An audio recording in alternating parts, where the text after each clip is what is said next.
3장 아담, 그리스도, 칭의, 2부. 그러므로 한 사람으로 말미암아 죄가 세상에 들어오고 죄로 말미암아 사망이 들어왔나니 이와 같이 모든 사람이 죄를 지었으므로 사망이 모든 사람에게 이르느니라. 죄가 율법이 있기 전에도 세상에 있었으나 율법이 없었을 때에는 죄를 죄로 여기지 아니하였느니라. 그러나 아담으로부터 모세까지 아담의 번제와 같은 죄를 짓지 아니한 자들까지도 사망이 왕노릇하였나니 아담은 오실자의 모형이라. 그러나 이 은사는 그 범죄와 같지 아니하니 곧 한 사람의 범죄를 인하여 많은 사람이 죽었은즉 더욱 하나님의 은혜와 또한 한 사람 예수 그리스도의 은혜로 말미암은 선물은 많은 사람에게 넘쳤느니라. 또 이 선물은 범죄한 한 사람으로 말미암은 것과 같지 아니하니 심판은 한 사람으로 말미암아 정죄에 이르렀으나 은사는 많은 범죄로 말미암아 의롭다 하심의 이름이니라. 한 사람의 범죄로 말미암아 사망이 그 한 사람을 통하여 왕노릇하였은즉 더욱 은혜와 의의 선물을 넘치게 받는 자들은 한 분 예수 그리스도를 통하여 생명 안에서 왕노릇하리로다. 그런즉 한 범죄로 많은 사람이 정죄에 이른 것 같이 한 의로운 행위로 말미암아 많은 사람이 의롭다 하심을 받아 생명에 이르렀느니라. 한 사람이 순종하지 아니함으로 많은 사람이 죄인된 것 같이 한 사람이 순종하심으로 많은 사람이 의인이 되리라. 율법이 들어온 것은 범죄를 더하게 하려 함이라. 그러나 죄가 더한 곳에 은혜가 더욱 넘쳤나니 이는 죄가 사망 안에서 왕노릇한 것 같이 은혜도 또한 의로 말미암아 왕노릇하여 우리 주 예수 그리스도로 말미암아 영생에 이르게 하려 함이라. 로마서 5장 12절에서 21절 말씀. 교사의 말을 이해하기 힘들 때 교사의 가르치는 내용이 복잡해진다면 둘 중 하나일 것입니다. 본인도 헛갈려서 방향을 잃고 자신이 생각하는 바를 제대로 알고 있지 못하는 경우이거나 아니면 평범한 인간의 언어와 생각으로는 이해할 수 없는 차원에서 어떤 실체를 다루고 있는 것입니다. 복잡하다고 해서 다 교사의 지식이 깊고 현명하다는 의미는 아닙니다. 오히려 교사가 혼동하고 방향을 잃을 것일 수 있습니다. 하지만 반면 무언가 이해하기 어려울 때 그것이 교사가 서툴러서 그런 것은 아닐 수 있습니다. 주제 자체가 매우 복잡하고 어려울 수 있습니다. 로마서 5장 12절에서 21절에서 드러나는 바울의 사고는 난해하고 따라가기 어렵습니다. 하지만 바울이 방향을 잃었다고는 생각하지 않습니다. 그는 영감을 받은 사도로서 하나님의 높고 깊고 신비한 것을 말하고 있다고 우리는 믿습니다. 그는 혼동했거나 이해를 못한 것이 아닙니다. 반대로 그는 인간 지성의 한계 도전이 될 만한 차원에서 예수 그리스도의 구속사역을 다루고 있습니다. 그러니 이 구절들에 드러난 사고의 흐름이 따라가기 어렵더라도 너무 당황하거나 좌절하지 마십시오. 정말 어렵습니다. 바울이 우리를 구원, 역사, 인성, 신성이라는 엄청난 구조 속으로 깊숙이 이끌고 있기 때문입니다. 그러므로 우리는 더욱 시간을 내서 이 구절들을 오래 묵상하고 그 안에서 금은보화를 캐내기 위해 열심을 내야 합니다. 우주적인 그림. 지난 주일에는 이 본문에 대한 큰 그림을 그려보았습니다. 이 본문의 요지는 예수 그리스도가 우리 같은 죄인들을 위해 의를 제공하심에 있어서 그분 사역의 위대성을 보여주는 것이라고 했습니다. 그리고 바울이 그 위대성을 보여주는 방식은 그리스도의 사역을 첫 인간 아담의 행한 일과 비교하면서 유사성과 차이점을 드러내는 것이라고 했습니다. 또 14절 마지막에 나오는 아담은 오실자의 모형이라는 부분에 주목해 보았습니다. 단락 전체를 이해하는 열쇠가 되는 부분입니다. 첫 인간 아담은 예수 그리스도의 모형 혹은 표상 혹은 전조입니다. 바울은 우리 주 예수 그리스도의 칭의 사역을 아담의 일, 범죄과 나란히 놓고 볼 때 더 잘 이해할 수 있고 더 소중히 여기게 될 거라 믿고 있습니다. 그러면 우리가 그리스도를 더 경외하고 더 신뢰하고 더 사랑하게 될 거라 믿고 있습니다. 또 이 모든 것을 정하신 하나님께서 영광을 받으실 거라 믿고 있습니다. 또 그것이 우리의 목표가 되어야 한다고 믿고 있습니다. 지난주에 강조했던 또 다른 내용은 바울이 그리스도의 사역이 갖는 우주적 차원의 의미를 보여주는 방식이었습니다. 아담이 모든 인간의 조상이라면 그리고 모든 인간이 가장 근본적인 문제가 아담과 우리가 연결된 방식과 아담이 죄를 지었을 때 우리에게 벌어진 일에서 발견된다면 세상에 있는 모든 사람, 즉 언제, 어디, 누구냐, 어떤 부족, 어떤 언어, 어떤 문화, 어떤 인종이냐와 상관없이 모든 사람이 동일한 근본적인 문제를 안게 된다는 것입니다. 그리고 이것이 의미하는 바는 예수 그리스도가 그저 유대인들의 죄를 대속하려고 죽은 유대인에 그치지 않고 또 안에서 우리가 잃은 것보다 훨씬 탁월한 의를 제공하는 마지막 아담 혹은 둘째 사람이기도 하다면 예수님의 특정 부족의 하나님이나 한 지역에 국한된 구원제가 아니라는 것입니다. 그분은 모든 인간 영혼에게 내려진 하나님의 정죄라는 심판을 해결할 단 하나의 치료책이자 유일한 구제 수단입니다. 이것이 의미하는 바는 그분이 모든 시대, 모든 장소, 모든 민족을 구원할 위대한 구원자시라는 것입니다. 오늘은 본문으로 들어가 아담에게 무슨 일이 있었는지 살펴보고 바울이 어떻게 그리스도의 사역을 그것에 대한 치료책으로 제시하는지 알아보겠습니다. 모든 사람이 죄를 지었으므로. 12절을 보겠습니다. 바울은 아담과 그리스도를 비교하면서 이와 같이 라는 표현을 사용하고 있습니다. 그러므로 한 사람을 말미암아 죄가 세상에 들어오고 죄로 말미암아 사망이 들어왔나니 이와 같이. 그런 다음 바울은 여기서 말을 끊습니다. 이와 같이라고 말했다면 그 다음에 또한 그러하다는 말이 이어질 것을 기대하게 됩니다. 즉 한 사람이 죄를 지어 죄가 세상에 들어왔나니 이와 같이 또한 한 사람을 통해 의가 세상에 들어왔다고 말해야 맞습니다. 실제로 바울은 18절에서는 이런 비교 용법의 표현을 사용하고 있습니다. 하지만 여기서는 문장을 끊고 완성하지 않습니다. 왜일까요? 아마도 자신이 자칫 오해하기 쉬운 말을 했다고 생각해서 뜻을 분명히 해야겠다고 판단한 것 같습니다. 오해하기 쉬운 말은 무엇입니까? 여러 가지가 있겠지만 그 가운데 하나만 언급합니다. 이 표현만 확실히 짚고 가면 다른 것들은 자연히 바르게 이해될 수 있기 때문입니다. 그는 모든 사람이 죄를 지었으므로라는 12절 마지막 부분의 의미를 분명히 밝히고자 합니다. 바울은 아담 한 사람을 통해 죄가 인간 세상에 들어왔고 죄를 통해 죽음, 죄에 대한 심판과 형벌이 들어왔다고 방금 말했습니다. 그런 다음 범위를 확장시켜 이 죽음, 이 심판이 한 사람에게 국한되지 않고 모든 사람에게 미쳤다고 말합니다. 왜 그렇습니까? 이 대목에서 모호해집니다. 그는 모든 사람이 죄를 지었으므로 라고 그 이유를 밝힙니다. 이 말은 모든 사람이 아담 안에서 죄를 지었기 때문이라는 의미입니까? 아담의 죄가 인류의 죄이고 그래서 그가 죄를 지었을 때 실제적이고 심오하고 신비한 방법으로 제가 죄를 짓고 여러분이 죄를 지었다는 의미입니까? 아담의 죄가 우리에게 전가되었고 그러므로 우리는 안에서 죄를 지은 것으로 간주된다는 의미입니까? 아니면 우리에게 죽음의 심판과 형벌이 온 것은 우리에게 전가된 아담의 죄 때문이 아니라 우리가 개별적으로 저지른 죄 때문이라는 의미입니까? 제가 믿기로 바울이 의도한 내용은 앞의 설명, 즉 아담이 죄를 지었는데 무언가 깊고 신비한 방식으로 우리가 아담과 연합되어 아담 안에 우리가 있게 되었고 아담의 죄가 우리에게 전가된 결과 하나님께서 우리 모두에게 죽음과 정죄라는 심판과 형벌을 내리셨다는 것입니다. 그것이 중요한 이유. 누군가 이렇게 질문할지도 모르겠습니다. 그게 그렇게 중요한 문제인가요? 로마서 3장 23절에서 모든 사람이 죄를 범하였음에 하나님 영광에 이르지 못하더니 라고 가르치지 않았나요?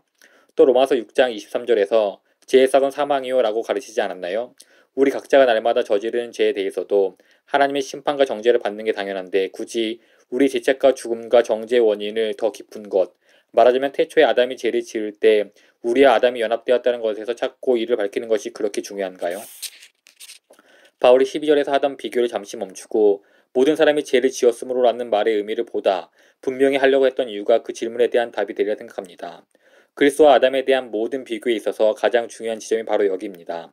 모든 사람이 죄를 지었으므로를 모든 사람이 아담 안에서 죄를 지었으므로라고 이해하지 않으면 그리스도와 아담의 비교 전체가 왜곡되고 우리는 믿음을 통해 은혜로 주어지는 칭의의 위대함을 실제 의미 그대로 보지 못하고 말 것입니다. 어떤 위험이 있는지 예를 들겠습니다. 만일 우리가 한 사람으로 말미암아 죄와 사망이 세상에 들어오고 또 모든 사람이 저마다 죄를 지었으므로 사망이 모든 사람에게 이르렀다고 말한다면 그에 비교되는 예수님의 사역에도 이렇게 말할 수 있었습니다. 마찬가지로 한 사람 예수 그리스도로 말미암아 의와 생명이 세상에 들어오고 또 모든 사람이 저마다 의를 행했으므로 생명이 모두에게 이르렀다. 다른 말로 하면 칭의는 하나님이 그리스도의 의를 우리에게 전가하신 것이 아니라 그리스도의 도움을 받아 우리 각자의 의를 행하고 그것을 근거로 의롭다 여기는 받은 것이 됩니다. 바울은 자신의 진술을 이렇게 오해받을 가능성이 있음을 알았기에 잠시 먼저 뜻을 분명히 하고자 한 것입니다. 하지만 모든 사람이 죄를 지었으므로를 모든 사람이 아담 안에서 죄를 지었으므로라는 의미로 받아들이게 되면 그리스도의 사역에 대해서는 어떻게 말해야 합니까? 이런 식으로 말하면 됩니다. 한 사람으로 말미암아 죄가 세상에 들어오고 죄로 말미암아 사망이 들어오고 이와 같이 그의 죄가 모두에게 전가되어 사망이 그 안에 있는 모든 사람에게 이른 것처럼 또한 한 사람 예수 그리스도로 말미암아 의가 세상에 들어오고 의를 통해 생명이 들어오고 그리스도의 의가 모든 사람에게 전가되었으므로 그리스도 안에 있는 모든 사람에게 생명이 이르렀다. 이것이 바로 믿음을 통해 은혜로 받는 칭의의 영광입니다. 우리가 하나님 앞에서 의롭다 여겨지고 받아들여진 것은 우리의 의로운 행실이 아닌 우리에게 전가된 그리스도의 의 때문입니다. 하지만 12절 끝에 나오는 모든 사람이 죄를 지었으므로라는 표현을 모든 사람이 아담 안에서 죄를 지었으므로 그의 죄가 우리에게 전가되었다는 의미로 이해하지 않고 모든 사람이 저마다 개별적으로 죄를 지었으므로라는 의미로 이해하게 되면 모든 것이 왜곡되고 맙니다. 바울은 우리가 이 병행 구조를 알아보고 기뻐하기를 원했습니다. 우리가 아담 안에 있었으므로 아담의 죄가 우리에게 전가되는 것처럼 우리가 그리스도 안에 있으므로 그리스도의 의가 우리에게 전가된다. 이렇게 판단하는 타당한 이유 중 하나는 바울이 정말로 의도했던 내용으로 여기서 시작한 비교를 사실상 마무리 짓는 18절을 보면 알 수 있기 때문입니다. 그런즉 한 범죄로 많은 사람이 정죄에 이른 것 같이 한 의로운 행위로 말미암아 많은 사람이 의롭다 하심을 받아 생명에 이르렀느니라.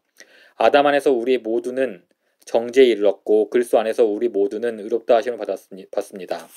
아담의 범죄가 우리에게 전가되었고 그리스도의 의가 우리에게 전가됩니다. 하지만 12절 마지막에 나오는 모든 사람이 죄를 지었으므로를 아담 안에서 우리가 죄를 지었다는 의미가 아닌 우리가 저마다 죄를 지었다는 뜻으로 해석하게 되면 모든 의미가 틀어지고 맙니다. 그래서 바울은 그 대목에서 멈춰 뜻을 분명히 하는 것입니다. 그렇다면 바울의 이를 어떻게 풀어가고 있는지 보겠습니다. 모든 사람이 죽었다. 율법이 있기 전에도. 13절과 14절은 이렇게 전합니다. 제가 율법 읽기 전에도 세상에 있었으나 율법이 없었을 때에는 죄를 죄로 여기지 아니하셨느니라. 그러나 아담으로부터 모세까지 아담의 범죄와 같은 죄를 짓지 아니한 자들까지도 사망이 왕노로 하였나니 지금 무슨 말을 하고 있습니까? 정리하면 다음과 같습니다. 1. 죄는 모세 율법 이전에도 세상에 있었습니다. 바울은 모세 이전 세상에도 아담의 죄뿐 아니라 다른 모든 사람들의 죄가 만연했음을 인정합니다. 2. 하지만 죄는 율법이 없는 곳에서는 전가되지, 처벌받지, 인정되지 않습니다. 3. 그러나 아담으로부터 모세까지 사망이 왕노릇했습니다. 즉 모든 사람이 죽었습니다. 모든 사람이 형벌을 받았습니다. 바울은 여기서 우리가 어떤 함의를 보기 원하는 것일까요?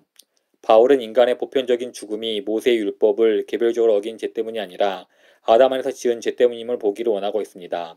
이것이 바울이 분명히 하고자 하는 내용입니다. 12절은 이렇게 말합니다. 모든 사람이 죄를 지었으므로 사망이 모든 사람에게 이르느니라.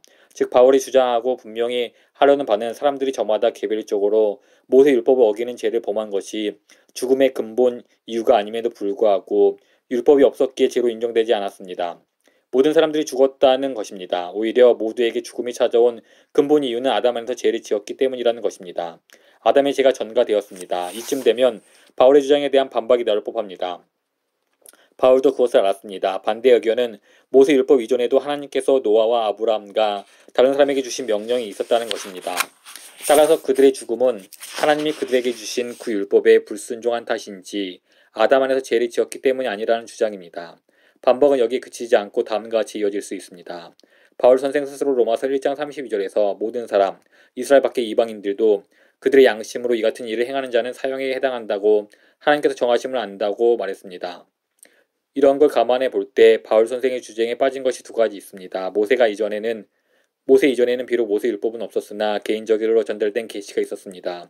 그리고 모든 사람들 마음에 새겨진 법이 있었습니다. 더욱이 바울 선생 아담과 모세 사이에 살았던 사람들이 율법을 어긴 그들의 개별적인 죄 때문이 아니라 아담 안에서 지은 죄 때문에 죽었다는 증거가 있습니까? 아담의 범죄와 같은 죄를 짓지 아니한 자들까지도. 앞서 말씀드렸듯이 바울은 이런 반박이 있을 것을 예상하고 14절에서 부연 설명을 한 것으로 보입니다. 그는 14절에서 아담으로부터 모세까지 사망이 왕노릇하였다고만 말하지 않습니다. 그는 매우 중요한 말을 덧붙입니다. 아담의 범죄와 같은 죄를 짓지 아니한 자들까지도 사망이 왕노릇하였다. 다른 말로 하면 모세 율법 이전에 다른 종류의 법이 있었다는 것도 맞고 사람들이 그 법을 어겼다는 것도 맞고 이런 죄들이 세상에 존재하는 죽음과 정죄의 근본 원인이라고 주장한다면 그것도 맞다고 인정한다는 것입니다. 하지만 바울은 그 견해에 한 가지 문제가 있다고 말합니다. 왜냐하면 죽음이 아담의 범죄 같은 죄를 짓지 아니한 자들까지도 다스렸기 때문입니다.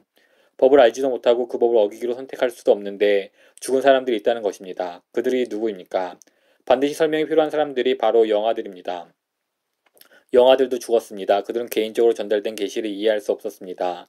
마음에 새겨진 법을 읽을 수도 없었고 그것에 순종할지 불순종할지 선택할 수도 없었습니다. 하지만 그들은 죽었습니다. 왜 그렇습니까? 바울은 아담의 죄가 모든 인간에게 전가되었기 때문이라고 답변합니다. 다른 말로 하면 일반 계시와 마음에 새겨진 법조차 어기지 않는 사람들을 포함한 모든 사람에게 죽음이 왕노릇했습니다. 따라서 결론은 18절 말씀을 빌어 다음과 같이 내릴 수 있습니다. 한 범죄로 많은 사람이 정죄에 이르렀다.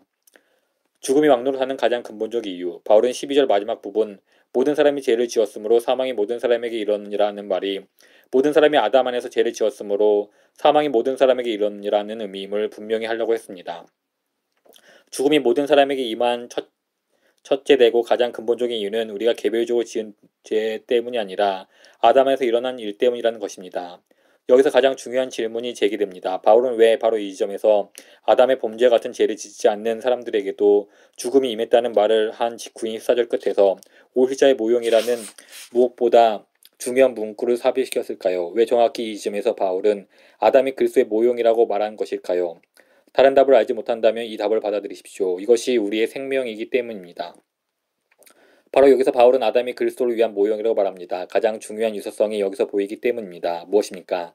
그 유사성은 바로 이것입니다. 아담의 죄에 따른 법적 결과는 그의 모든 후손들이 경험하게 되는데 이는 그들이 개별적으로 아담 같은 죄를 범했다는 사실에 근거해서가 아니라 그들이 아담 안에 있다는 사실 그리고 아담의 죄가 그들에게 전가된다는 사실에 근거해서 경험하게 된다는 것입니다. 바울은 이 점을 명확히 한 후 병행 구조를 사용해 그리스도를 끌어들입니다. 즉 그리스도가 행하신 의에 대한 법적 결과는 그의 모든 백성들이 경험하게 되는데 이는 그들이 개별적으로 그리스도 같은 의를 행한다는 사실에 근거해서가 아니라 그들이 그리스도 안에 있다는 사실 그리고 그리스도의 의가 그들에게 전가된다는 사실에 근거해서 경험하게 된다는 것입니다.